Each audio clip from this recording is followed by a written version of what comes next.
Well, hi, everybody. My name is Bill, and I'm an alcoholic. I have had the gift of recovery since December the 27th of 1972, and very grateful for that. I want to thank Maya for the invitation to come back to the lounge. I got thrown out of a few lounges. It's always nice to be invited back to one, and congratulations on your anniversary. And special thanks to, as Bill mentioned, to the founders.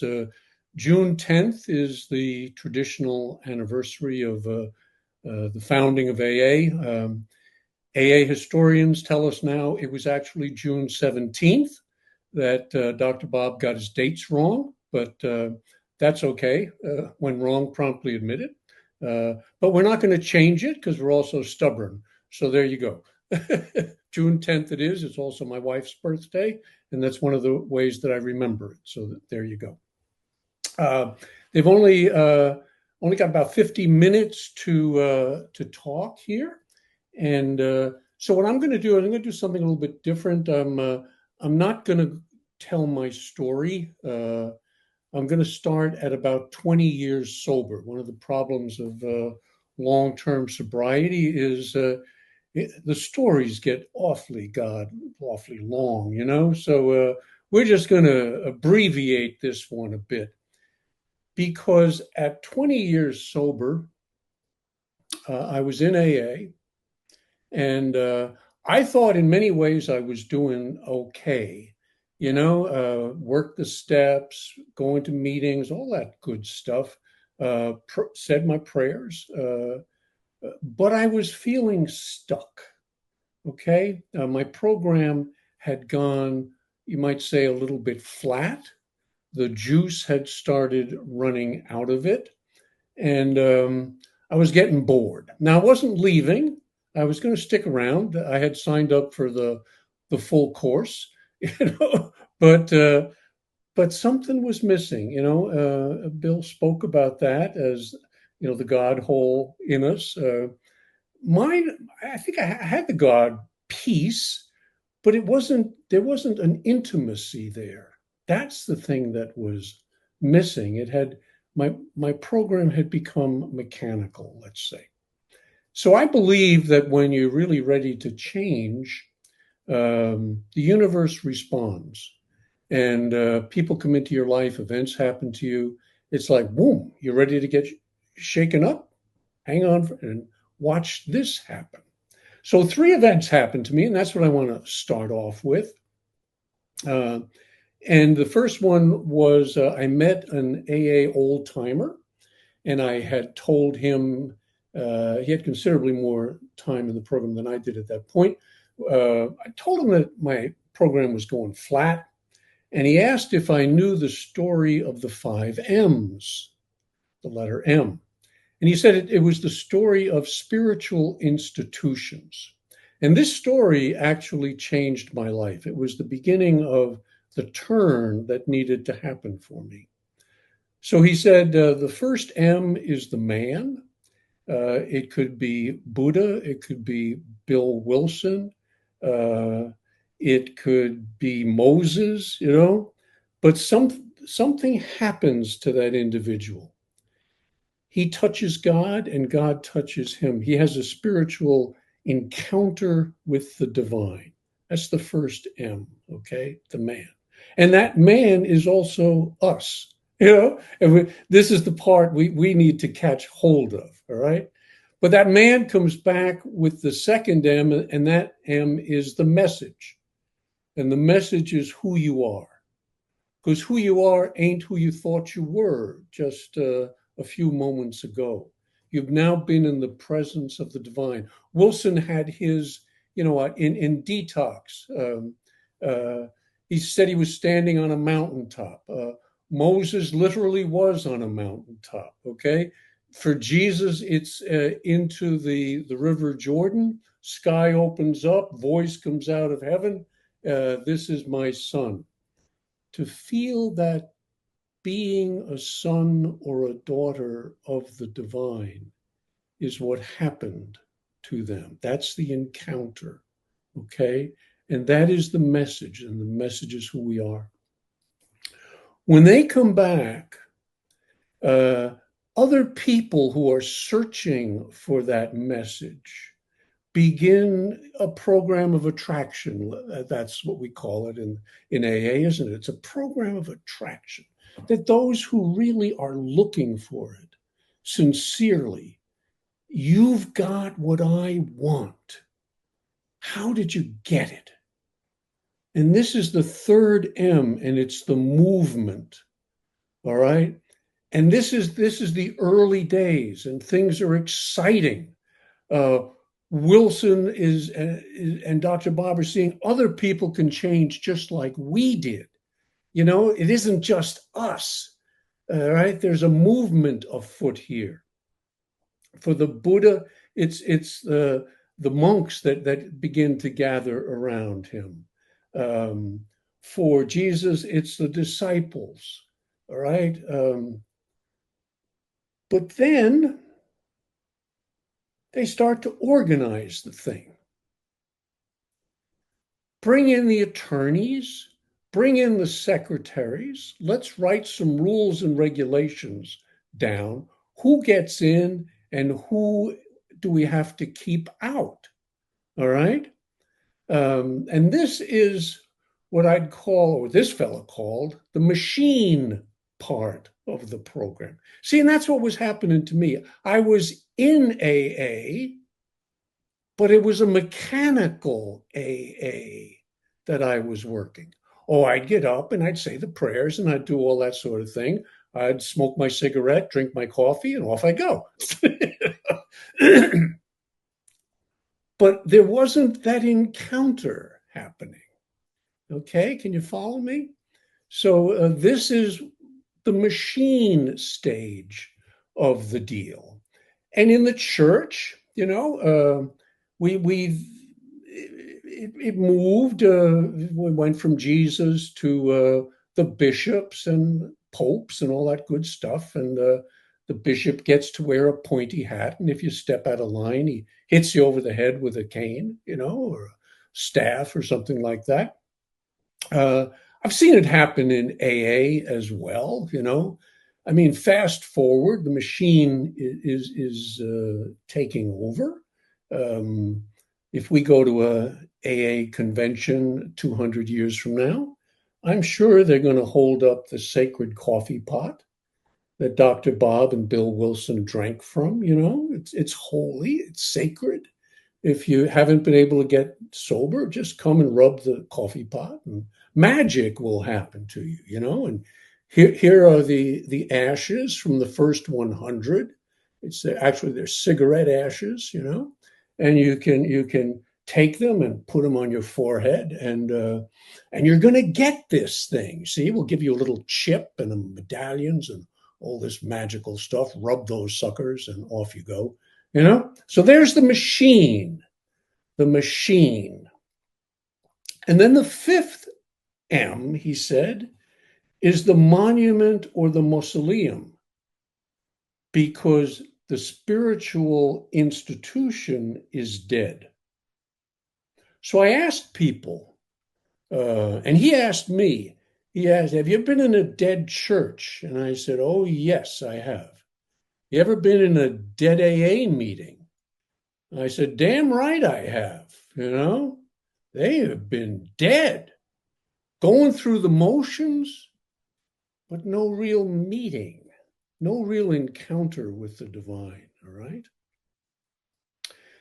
Shortly after that, I was up in Tennessee. That's kind of the Midlands, I guess, for you guys over there in the UK. It's you know, outside of London, yeah. You know, and I go to an AA meeting. It's 5:00. There's a woman in the back room. This was a clubhouse. Now, when I came into AA many years ago, they said, stay away from clubhouses. They're dens of iniquity, you know. Be very careful. The machine is operating in those clubhouses. So that was a long time ago. Lots of clubhouses around now. But there was this woman, and I swear to God, this is a true story. She was playing solitaire. and nobody was in the room with her. I was the first one there. And I said, well, I'm here for the 5 o'clock meeting. And she said, well, you sit down. We're going to get started in about 5 minutes. So I sit down, and some people start to drift in. And I swear this is true. The woman keeps dealing the cards. And she says, my name is Mary. I was an alcoholic. And welcome to the 5 o'clock meeting. Kept dealing the cards. And I said, oh, shit. The machine is here. You know, we ain't going to have a meeting, not a real meeting of people. We're going to go through the motions. You see, we're going to go through the motions. Shortly after that, in Oklahoma City, I go to an AA meeting and I say, kind of dry, and I'm looking for some more depth to my AA program. And a guy says to me, well, you need to go see old Earl. Trust me, you go visit him at his house. And I did. I trusted him, and I followed through on the guidance, and I went over to Earl's house in Oklahoma City. If you were going to take your fifth step, your fourth and fifth, you would go to Earl's house, and Earl would teach you how to do it. Earl was what they call an archivist. He was in charge of the archives for the state of Oklahoma. He kept all of the records, the books. And Earl was interested in the Oxford group. He just had a long-term interest in it, had many more sober years than I did at that time. I knocked on the door, told him who I was. He said, God, I hope nobody comes tonight. And as it was, nobody came. So it was just old Earl and me. And Earl locks the door and said, guys, sit down, Sonny. And I want to teach you a few things. And I spent 3 hours with Earl that night. I never saw him again, never saw the man again. And I'm here, and I swear this is true. He totally changed my program, and he totally changed my life. I'm forever grateful to that man for that. What he did in the course of about 3 hours was he took me through the original program, the pioneer program, what AA was like even before there was an AA, okay? Even before there was an AA. It was that period of 1930, well, Wilson gets sober in 34, Dr. Bob gets sober in 35. The big book doesn't come out till 39. And during that period, they are working a program.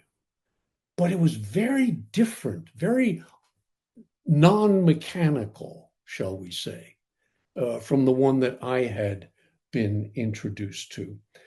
Earl was a very generous man. When I left his home, I swear he gave me a stack of books this high, and I started reading about the Oxford group.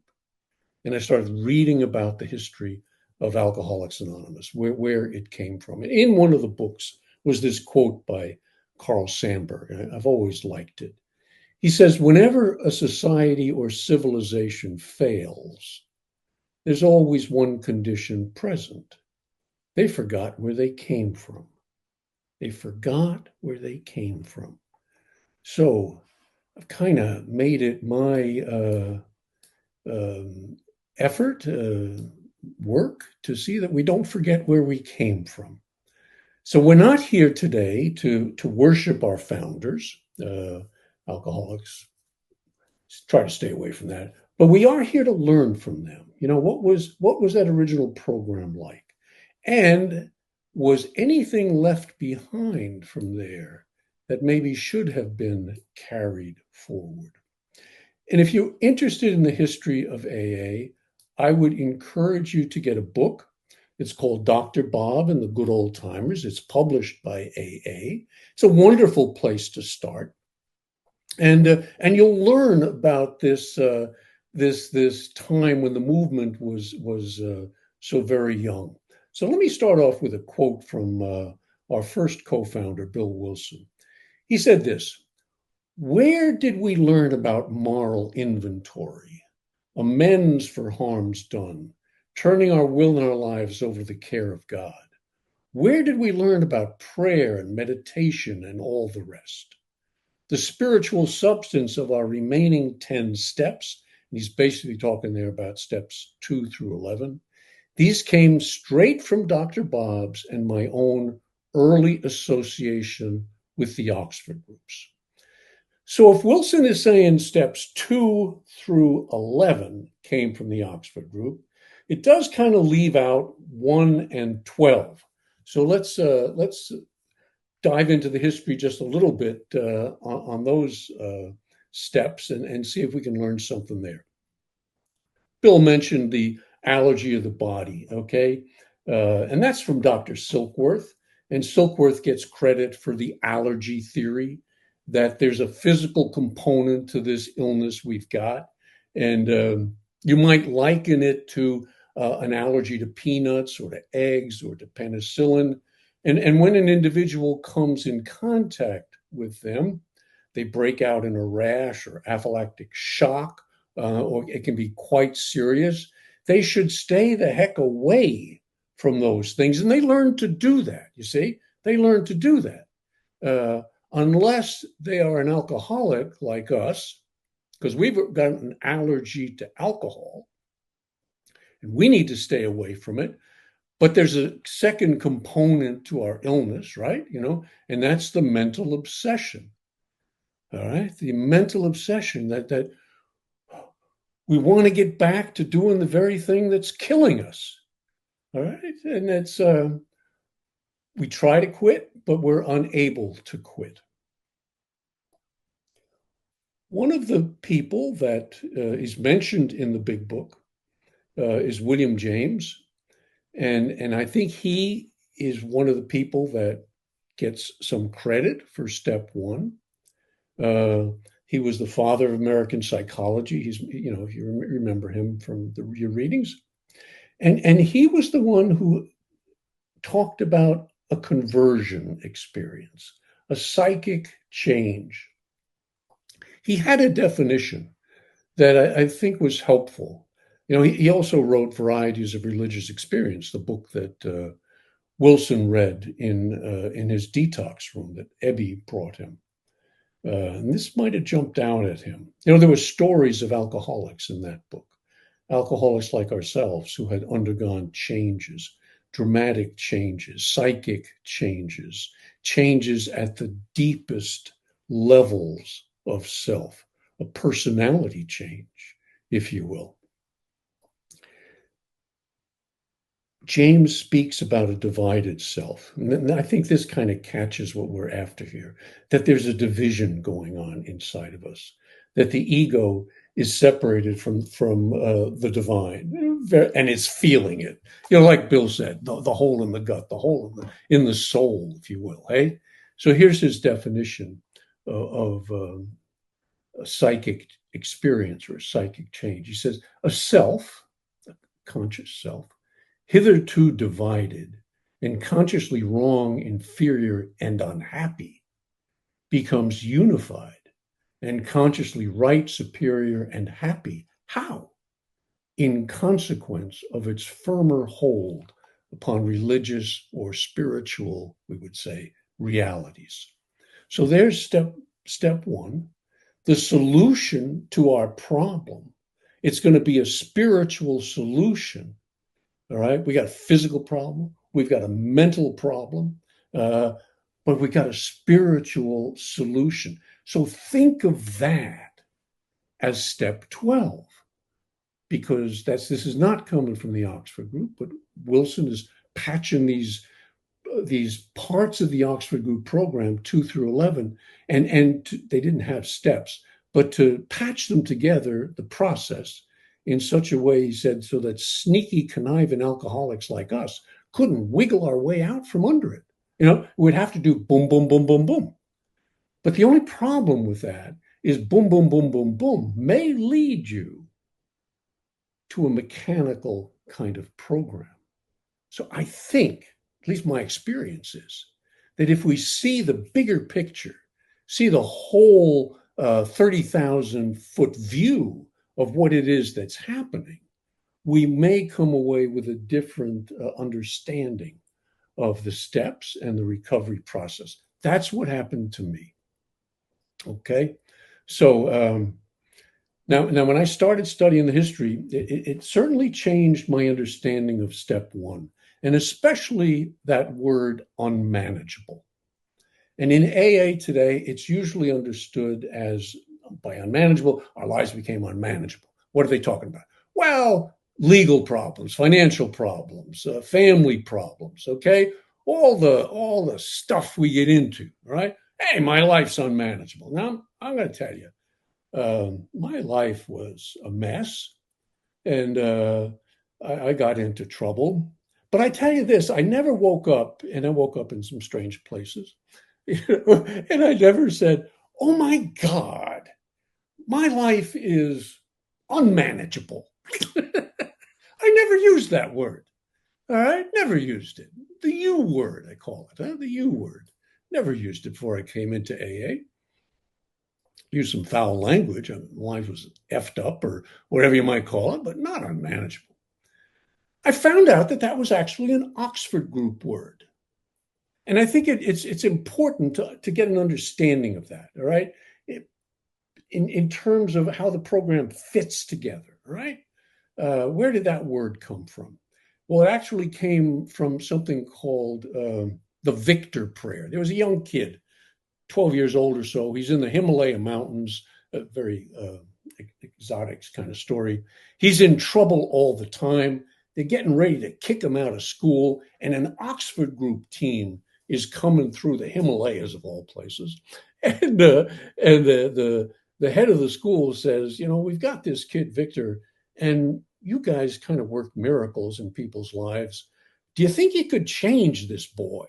Is it possible? So they get with Victor and they talk to him and they get him sharing. How do they get him sharing? Because they start to share some of their stuff. They don't lecture him. They don't do all that stuff. They share their brokenness, and then he's able to identify. And he says, "Yeah, I need help. I need help." So they get him down on his knees, say a prayer. And what is his prayer? Because this is what they liked. This is Victor's prayer. It says, "God, I can't manage my life. Manage it for me." And they started saying that prayer because they liked it. All right. So recovery and the Oxford Group program was all about a shift in management. My life is unmanageable. All right. When I take control of it, things go badly. I need a divine power, a source outside of myself to begin managing it. One old timer used to say, "Watch for who's driving the bus." Are you driving the bus, or is God driving the bus? All right. So that's the hopeless condition. See, that's really the what's step one. It's the word that isn't there that is the message of step one. It's hopeless. Allergy of the body, obsession of the mind. The obsession sends me back to drinking. The drinking does its stuff, and I go around and around in a vicious circle. So, some hopeless quotes from the big book. I got about 10 of them here. I'll just do 4 or 5. We of AA are more than 100 men and women who've recovered from a seemingly hopeless state of mind and body. Unless this person can experience an entire psychic change, very little hope for his or her recovery. Certainly, I was interested. I had to be, for I was hopeless. We have recovered from a hopeless condition of mind and body. We've come to believe in the hopelessness and futility of life as we had been leaving it. He begged the doctor to tell him the whole truth, and he got it. In the doctor's judgment, he was utterly hopeless. I used to give this lecture in treatment centers, and I would turn to the patients and I would say, "Have you got that, guys? You're all hopeless. Now have a nice day." And just end the lecture. I never had the courage to do it, but I'm telling you this: unless you feel that, unless you feel ego deflation at depth, the hopelessness of step one, it's going to be difficult to move into the rest of the program, which is all about hope. All right. So the next set of steps, they're not there to be mastered or memorized or mechanized, but they're to be an experiment. And that was the way they approached it in those early days. Would you like to try an experiment? All right. And they were very simple. We've complicated the hell out of these steps. So, I mean, my hope is you may come away with a different understanding of some of the steps, and I hope it is a simpler understanding of them. That was Dr. Bob's message. Bill, keep this thing simple. All right. So here's steps 2 and 3. I think they can be done in maybe about 2 or 3 minutes if you drag them out. I spent years on these things, all right? Years trying to get them right. You're not going to get them right. Just get them and do them, all right? What are they? Well, here's taken from Dr. Bob and the Good Old Timers, at least the first part of it. And this is AA pioneer Clarence Snyder sharing in his own words how the experiment began between him and Dr. Bob. He's in detox. So here let me read it from the book. Clarence was still in detox, just emerging from the fog when Dr. Bob stopped by his bedside to start the experiment. Dr. Bob asked, "Do you believe in God, young fella?" He always called me young fella. When he called me Clarence, I knew I was in trouble. What does that have to do with it? Everything, he said. I guess I do. Guess nothing. Either you do or you don't. Well, yes, I do. That's fine, Dr. Bobbs replied. Now we're getting someplace. Now that is the end of step 2. I thought you had to come up with a concept of God. No, you don't have to come up with your own concept of God. You just have to go, is it possible there could be one because I'm in a hopeless condition and I need help? 90 seconds. On to step 3. It's from another book. Doc said, "Get out of that bed." Clarence was shocked. He asked, "For what?" Doc replied, "You're going to pray." Clarence pleaded with him, for enough was enough. "I don't know anything about praying," Clarence said. "I don't suppose that you do. But you get down there and I will pray. You can repeat it after me, and that'll do for now." Doc then took Clarence by the hand and hauled him off of that nice warm nest, as Clarence put it, and down to the cold, hard, concrete floor. Doc uttered some sort of a prayer, pausing every few words so that Clarence had the time to repeat them. Clarence didn't quite remember the words of the prayer exactly, but he did remember its being something like this. "Jesus, this is Clarence Snyder. He's a drunk. Clarence, this is Jesus. Ask him to come into your life. Ask him to remove your drinking problem and pray that he manages your life because you're unable to manage it yourself." After they had concluded this simple prayer, they rose from the side of the bed. Doc shook Clarence's hand and said to him, "Young feller, you're gonna be all right." Simple from the heart, done early in the recovery process. I see some people putting this off for months. No, they got to it quick. They got it while the guy or gal was still in the hospital. And if they didn't get it done there, they quickly did it at the first time he or she went to a meeting. Couple of minutes, the thing is done. All right. Boy, the guy, he asked me, Earl said, "Bill, have you done step 3 with somebody?" I said to him, "Well, Earl, I do step 3 every day. He said, no. They didn't do it every day. They just did it once. You know? And they did it in the presence of another person. Have you ever done it with another person? This was years ago, 33 years ago. I said, no, I haven't. He said, well, are you willing to do it with me? And he got me down on my knees, and I said the prayer. I think I said, do you want me to read the third step prayer? He said, I wish you wouldn't. Come from your heart. And I tried this, that's what I did. And I felt something. I tried this with a Hispanic guy I was working with many years ago. And he's a tough guy, motorcycle biker kind of guy. And he said, shall I read the third step prayer? I said, no, just come from your heart. I remembered old Earl, because that's what he did to me. All right. And the guy says, Jesus, forgive my French, okay? Edit the tape. He says, Jesus, I've really fucked up my life. Please help me. And I said to him, Juan, that's probably one of the best third step prayers I've ever heard. He had tears coming out of his eyes. He meant every word of that from the deepest part of his heart. I've really messed up my life. Please, please help me. Step 3, done. Done.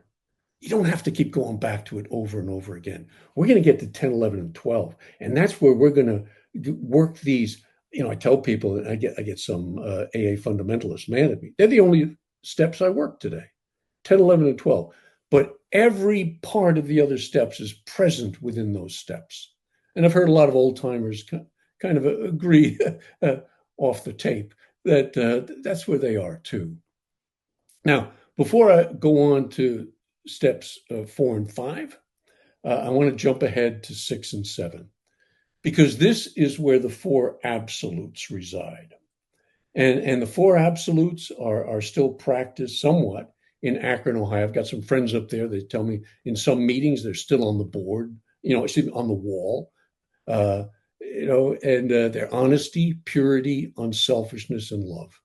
And the whole Pioneer program was built around the 4 absolutes. This was the core message of them. Here's Dr. Bob. His last major address to AA, 1948, dies a couple of years later. Huh? He talks about the 4 absolutes. Bob said this: the 4 absolutes, as we call them, were the only yardsticks we had in the early days before the steps. I think the absolutes still hold good and can be extremely helpful. I have found at times when a question arises and I want to do the right thing, but the answer is not obvious, almost always, if I measure my decision carefully by the yardsticks of absolute honesty, absolute unselfishness, absolute purity, and absolute love, and it checks out pretty well with those 4, then my answer can't be very far out of the way. So there's one of the founders saying, he liked the absolutes. He kept working them throughout his life, and he found them to be very helpful. All right, good enough for me. Wilson said he was afraid the absolutes were going to scare people off. You understand that they're too much, especially this purity thing. You got to watch out for that. He said his quote was, "We don't want people feel that they got to get good by Thursday. Easy does it." And Wilson did say, I came across this in a footnote that he was writing a letter to some guy in the program. He said, the guy had said, the absolutes are so critical to the Oxford group. Where did you put them in your 12 steps? And Wilson said, I put them in 6 and 7. I put them in steps 6 and 7. And that was a life changer for me.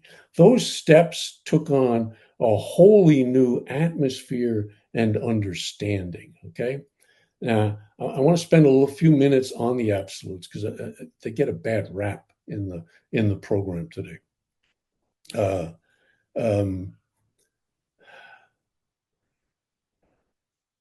I compare them to flying an airplane. I don't fly an airplane, all right? But people who do, they tell me this, that when they get into the plane, they set their compass or whatever the instrument is, and they set it on due north. And then they're going to head for due north, and they're going to deviate. And we're all deviates, you know. So we're going to deviate from heading for that true north. We're going to drift. We're going to drift, if you will. Okay. But if we just set it on sort of north or kind of north or half-assed north, boy, we're really going to drift. But if you set it on due north, and then a day at a time as we drift and we bring ourselves back to where we need to be, we're gonna stay on course. Now, the formula I hear in 12-step, of course, and you've heard it, probably said it, I said it too. It's aim for progress, not for perfection. But actually, if you understand step 6 and 7, the real goal is aim for perfection, which is God, and learn to settle for progress, which is human. And there's a world of difference between those two goals, right? Wilson was kind of touchy about the four absolutes. So when it came to step 6 and 7, he just 2 short paragraphs in the big book. That's all they got. Didn't go into depths. Did go into more depths when he came to the 12 and 12. And so I'll bring him to my rescue here for those who want to argue on this. He says, many will at once ask, how, this is the 12 and 12, how can we accept the entire implication of step 6? Why, that is perfection. This sounds like a hard question, but practically speaking, it isn't. Only step 1, where we made the 100% admission we were powerless over alcohol, can be practiced with absolute perfection. The remaining 11 steps state perfect ideals. They are goals toward which we look and the measuring sticks by which we estimate our progress.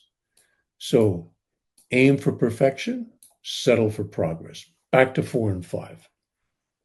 And these were originally built around the 4 absolutes. That's why I had to take that little sidebar there. Hey, so Bill Wilson credited Sam Shoemaker. He was the head of the Oxford Group in the United States, and he was the one. He worked with Bill for a couple of years. Spoke at the 20th anniversary of AA. He was a big deal in early AA. Wasn't an alcoholic, but here's a quote from Shoemaker. He says, it'd be a very good thing if you took a piece of paper and wrote down the sins you feel guilty of. Now, we never use the S word in in AA. You know, talk about sins, character defects, and shortcomings. Wilson tweaked that concept. He said one of the simplest, is back to Shoemaker, one of the simplest and best rules for self-examination that I know of is to use the 4 standards, which Dr. Robert E. Spears said represented the summary of the Sermon on the Mount. They called them the 4 standards. They called them the 4 absolutes. Absolute honesty, absolute purity, absolute unselfishness, absolute love. Review your life in their light. Put down everything that doesn't measure up. Be ruthlessly, realistically honest. I experimented with some folks over the years doing the 4th and 5th step in this manner. You know, just get down the stuff that's getting in the way of your relationship with God, that's getting in the way of your relationship with other people, it's getting in the way of your relationship with your true self. Write down the stuff you're feeling ashamed about, guilty over, right? What is that stuff? You know, write that down. Do it in code. I don't care. But that's the stuff I want to talk about. I don't necessarily want neat little 3 columns that are just boring as hell if that doesn't bring you to the stuff, you know. So we're up to 8 and 9, making amends for all the harm we've done, and we've done plenty. And they also have their origin in the Oxford Group, in the life of Frank Bookman, who was the founder. And he had a strong resentment. He was working with his board of directors. He was a Lutheran minister, and they came to him one day and was working with poor guys in the Philadelphia area. And they said, Frank, you're spending too much money on food, feeding these guys. Could you cut it out? And he got mad, all right? He had a big ego. And so he quits his job and goes running off to England, all right? He was going to go to a conference over there. And he hates these guys. What he learned, this is so important, what he learned was that to the degree he hated those 6 men on the board, to that same degree, he cut off his relationship with God. All right? God couldn't get through because of the resentment. And so what does he do? He writes a letter of amend. He has a spiritual experience, a little chapel in Keswick, England. And he writes letters of amends to those guys. He says, I was the 7th wrong man. So maybe he did his columns. He saw his part in it. And that is important, all right? But he made the amends, and that was the important thing. And he changed as a result of that, okay? Now, Bookman was out to change the world, and the world is in a terrible state, especially right now, and what we're seeing in Israel and Ukraine and all of that. I mean, we're just in god-awful shape. And he was out to change the world. But Bill Wilson, he came into this world-changing program, but he was only interested in changing alcoholics, okay? So now, one thing I did want to get to before we do steps 10, 11, and 12 is I met a woman in the Oxford group. She was 3rd generation. Her parents were in it. Her grandparents were in it. I mean, she was really steeped in it. And she was telling me about their program. And she reduced their program to 3 words. I thought they were very helpful. Okay, so I want to share those with you. And because as soon as I heard it, I heard the 12 steps. I heard the 12-step journey in 3 words. And I thought, boy, Dr. Bob would really love this. Got it down to 3 words. Keep it simple. 3, what are they? Connection, steps 1, 2, and 3. We are disconnected, hole in the soul, all right? And we need to connect. We need to connect with that thing. So 1, 2, 3, do it quickly. Do it on your knees. Do it with another person. You've made the connection, like an electrical circuit. It's connected. The juice can flow. Now, steps 4 through 9, what is that? That's the correction phase. Half the steps are about correcting it. What is wrong? What needs to be changed in my connection with this God and with other people? So 4, I do the inventory. 5, I share it with another person. 6 and 7, I live by the absolutes. 8 and 9, I make amends. Now we're up to 10, 11, and 12. All right. And this is what I had lost sight of. You know, I was told that they were kind of the maintenance steps, kind of, do them. But the real work is 1 through 9. Well, no, you do 1 through 9 pretty quickly is the way they approached it. And then you live 10, 11, and 12. You seek direction from God. And you do it through a daily quiet time. So 10, here's Shoemaker on what became our step 10. We believe entirely that conversion is the experience that initiates the new life. But we're not fools enough to think that the beginning is the end. All subsequent life is a development of the relationship with God, which conversion opened. There is need for rededication day by day, hour by hour, by which progressively in every quiet time, the contamination of sin and self-will are further sloughed off. Read a lot about a guy by the name of Tom Powers. He had Bill Wilson for his sponsor in AA, and later he helped Wilson write the 12 and 12, second edition of the Big Book, and some other things. And Tom's wrote something that really helped me in understanding step 10. He said this, and this is about prayer, okay, because we're going to get to the two-way prayer deal. But he said this, if you don't watch, you won't know what the hell to pray for. So you don't start by sitting down and praying.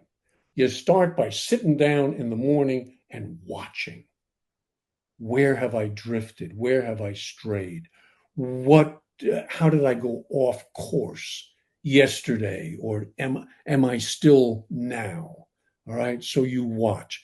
10, you watch. You watch your life inside, feelings, emotions, all right? You watch outside, relationships, what is happening there. And 10 flows directly into step 11. So the pioneers had what they called a morning quiet time. Give as much time to it, but do it every day. And it was spent in spiritual reading, prayer, meditation, other things. But a very important part of it was listening to the voice. They believe that if you're working these steps and you're living a surrendered life and you've cleaned up all the garbage, that God is going to guide you. And this is what makes sense of step 11. Our thought life will be placed on a higher plane. We will intuitively know the next thing. We may do some foolish things when we first start out, but God takes pleasure in that. All of that stuff now starts to make sense if you understand that in the Oxford group, the expectation was that you would be guided by God and you were to sit there in your morning quiet time, bring your problems to God, and write down the guidance that came to you.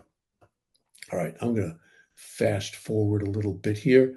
So 33 years ago, I started doing this quiet time thing, and I started living a connected life, a much more connected life. Took them for their word that maybe God speaks. I don't know. It sounded crazy when I first heard it, but I was willing to give it a try. I think, when I came to the open lounge thing, I probably shared some of this stuff on two-way prayer, but it changed my life and it changed my program. And what it brought about for me was an intimacy with God that simply wasn't there before. Okay. So I got some samples here of some prayers that people have shared with me. The first one is from a young woman. I did a study. I wrote a book on two-way prayer. It comes out in a couple of weeks. I make no money off the damn thing. Everything, any profits go to getting two-way prayer out to the masses. That was my guidance. My guidance from God, and it's been crystal clear for a long time, was make two-way prayer better known to people in 12-step recovery and get them to take a second look at the absolutes. Because they're misunderstood in many ways. And if somebody has a question on that purity part, I'd like to hear one on that as well. So I did studies, two published studies on the effectiveness of two-way prayer, published in very reputable journals, right? This is one from a young woman, 2 weeks sober. I mean, it's 2 weeks sober. But she'd been in AA before, and she'd been in treatment 3 or 4 times before. And so I, in about an hour-long thing, I taught the whole group how to do the two-way prayer. And I said, ask a serious question, something you really need guidance on. So here was hers. She said, God, why can't I stay sober? And that was the exactly right question for her. Why can't I stay sober? What did she hear? And she wrote this down. This was the voice speaking to her. It said, my child, you can. I know you can. But you must trust me. You're not hopeless. The drugs are killing you. You need to change the places you go and the people you hang around with. Don't belittle yourself. All the destructive behavior. Take time to love yourself as I do. Love yourself first and foremost.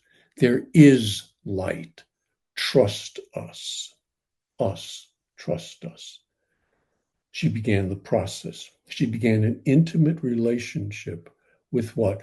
The voice inside each and every one of us that is different from the ego. The ego is very helpful. You can't live without an ego. Don't try it. I hear in AA, oh, we got to get rid of the ego. If you get rid of your ego, you're psychotic. It's not recommended.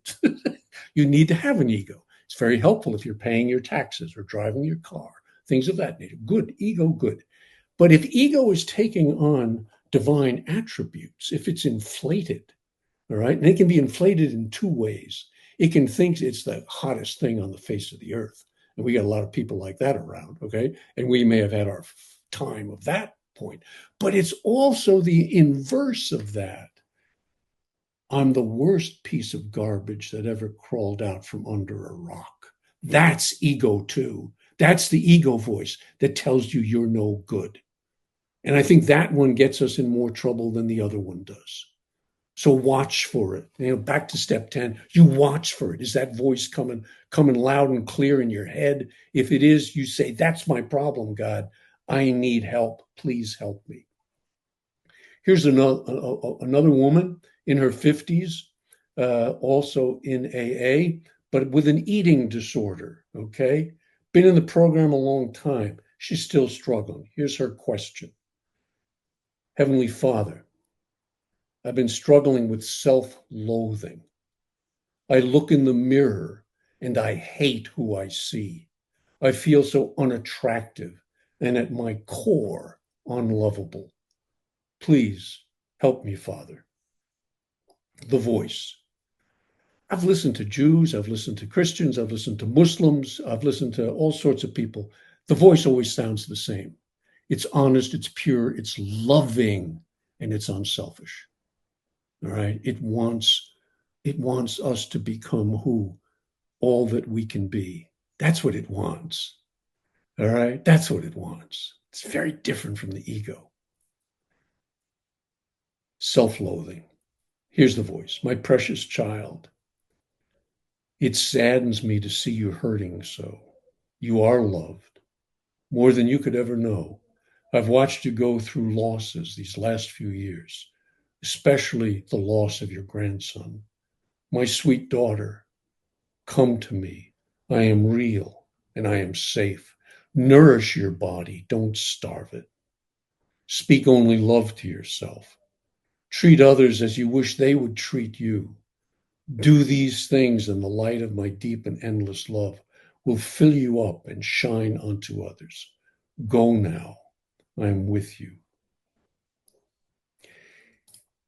I grew up on something called the 24-Hour-a-Day book.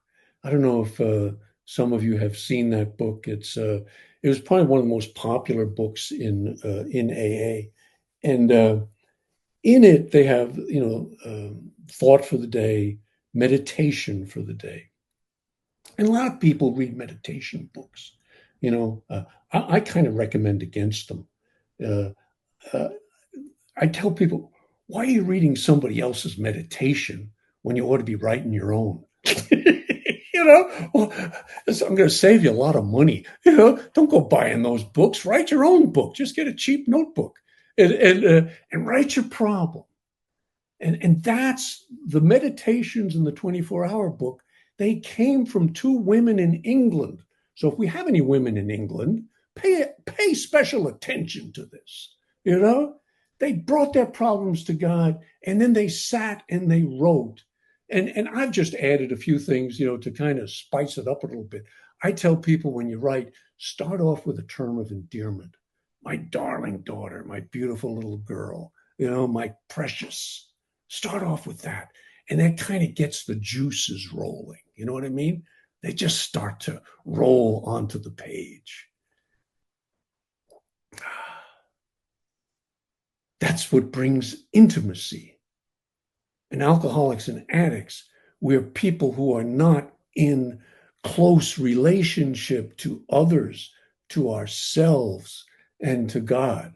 It's an intimacy problem. It's a relationship problem.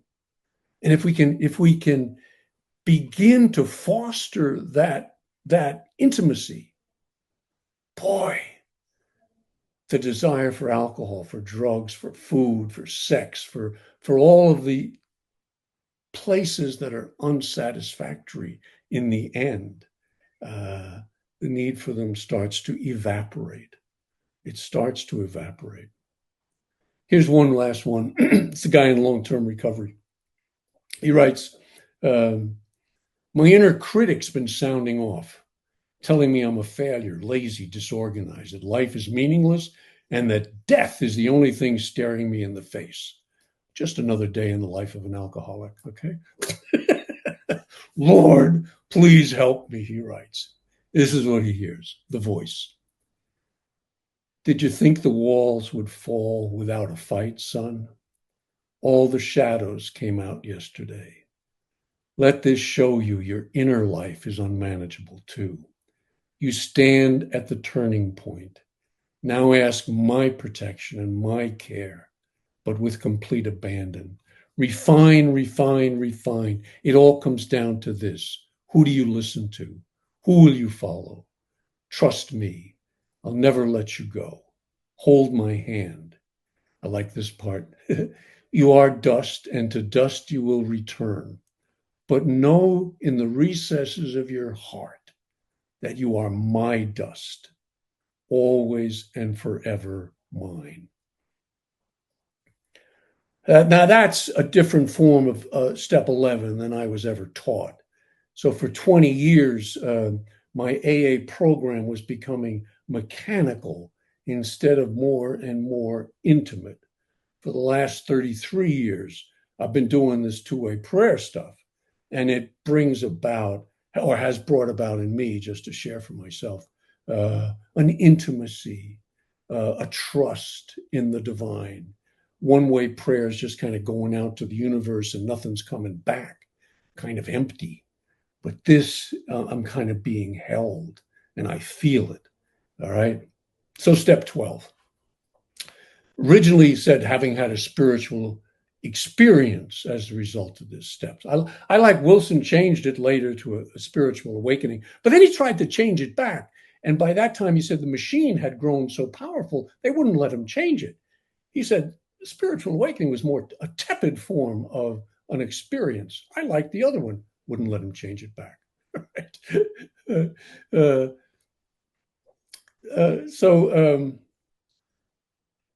The last thing I want to say on step 12 is service. That we are one of the things that they would do.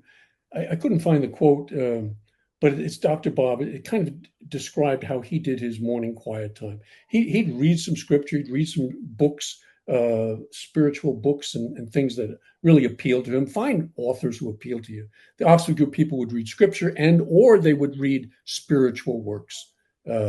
So whatever speaks to you, that's what you should be doing. Okay, I got 3 minutes. So yeah, service. Part of my two-way prayer is always this. I look at for today. Is there specific guidance for today? I limit myself to 5 or 6 things. Somebody to call, something to do, something to remember, something that I didn't do yesterday that I was guided to do. And I put a little check mark next to these things once I've done them so that I know that I'm being obedient or I'm not being obedient, okay? And sometimes I'm sad to say, I'm not being obedient. I didn't get to check that thing off because I didn't do it. So one of the things the Oxford group would say was, you can expect your guidance to kind of evaporate if you're not doing it. And it makes perfect sense. Why would God keep guiding you if you ain't doing what he's asking you to do? I mean, it makes good sense, you know? So, so service, call somebody, be kind to somebody, and that can include yourself. You know, stop beating yourself up. God doesn't make junk. And he has a plan. I guess this is the last thing I want to say. He has a plan for you. He has a plan for me. His plan for me, and I took this seriously, is to get this two-way prayer stuff out to more and more people and get them to look at the four absolutes. So that's his plan. I'm trying to make it my plan. And I hope I said something, some little piece that maybe each of you can take away from this. Keep the damn thing simple. Don't complicate it. And live 10, 11, and 12. Thanks so much. God bless and keep coming back. Thank you.